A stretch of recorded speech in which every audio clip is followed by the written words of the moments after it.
கிறிஸ்துவுக்குள் பிரியமான தேவனுடைய ஜனமே, இந்த வேளையிலே உங்களோடு பேசவும் கர்த்தருடைய வார்த்தைகளை நாம் அனைவருமாய் இந்த நாளிலே தியானிக்கவும் கர்த்தர் நமக்கு கிருபை செய்தபடியினாலே அவரை நன்றியோடு கூட ஸ்தோத்திரிப்போம்.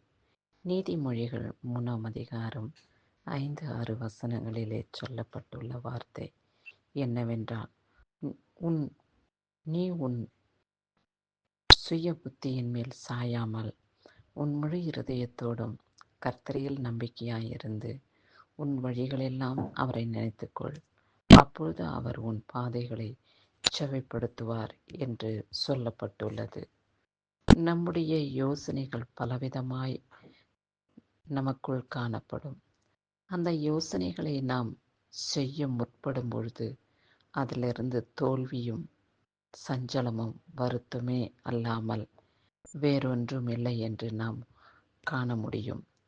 நம் இருதயத்தோடும் முழு மனதோடும் கர்த்தரை மேல் நம்பிக்கை வைத்து அவர் வழிகளெல்லாம் நம் வழிகளெல்லாம் அவரை நாம் நினைத்து செயல்படுத்தும் பொழுது கர்த்தர் அந்த காரியங்களை வெற்றியாயும் ஜெயமாயும் நம்முடைய பாதையை செவையாயும் நடத்துகிற தேவனாக நம் வாழ்க்கையிலே அவர் கடந்து வருவார்.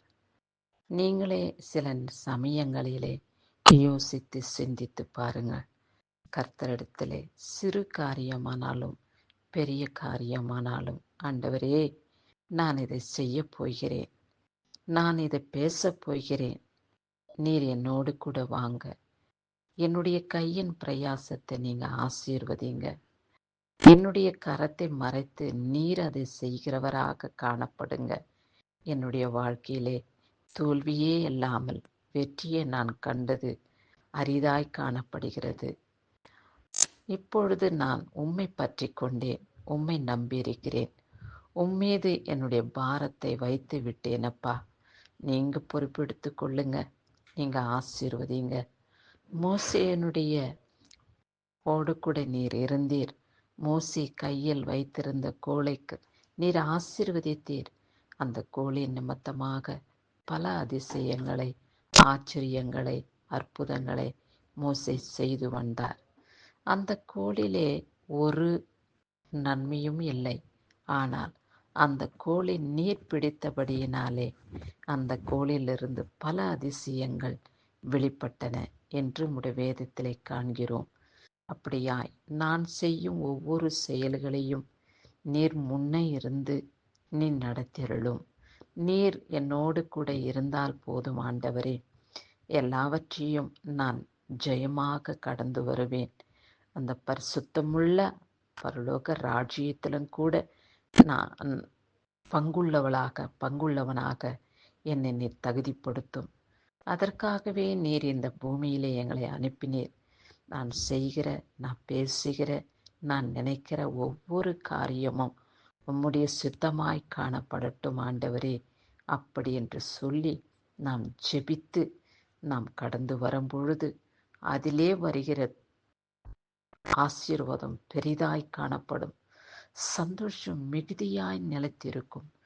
குடும்பத்துக்குள்ளே நிம்மதி, சமாதானம் கர்த்தர் அருளும்படியாக அவரை நம்பி வாழும் பொழுது நம்மை துன்பப்படுத்துகிற, வேதனைப்படுத்துகிற பிசாசு நம்மை விட்டு அகன்றி போய்விடும்.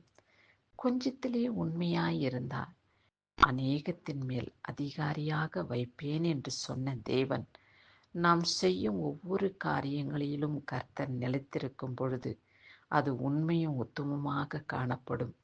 அதனாலே நாம் ஆசீர்வதிக்கப்படுவோம்.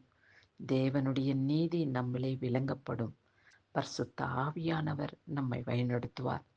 நம்மையும் நம் குடும்பத்தையும் செவையான வழியிலே, செம்மையான பாதையிலே நடந்திட கர்த்தர் நமக்கு கிருபை காட்ட வேண்டுமென்று அவரை நம்பி வாழுவோம். அவரை நம்பி ஜீவிப்போம். கிறிஸ்துவுக்கே மகிமை உண்டாகட்டும். ஆமேன்.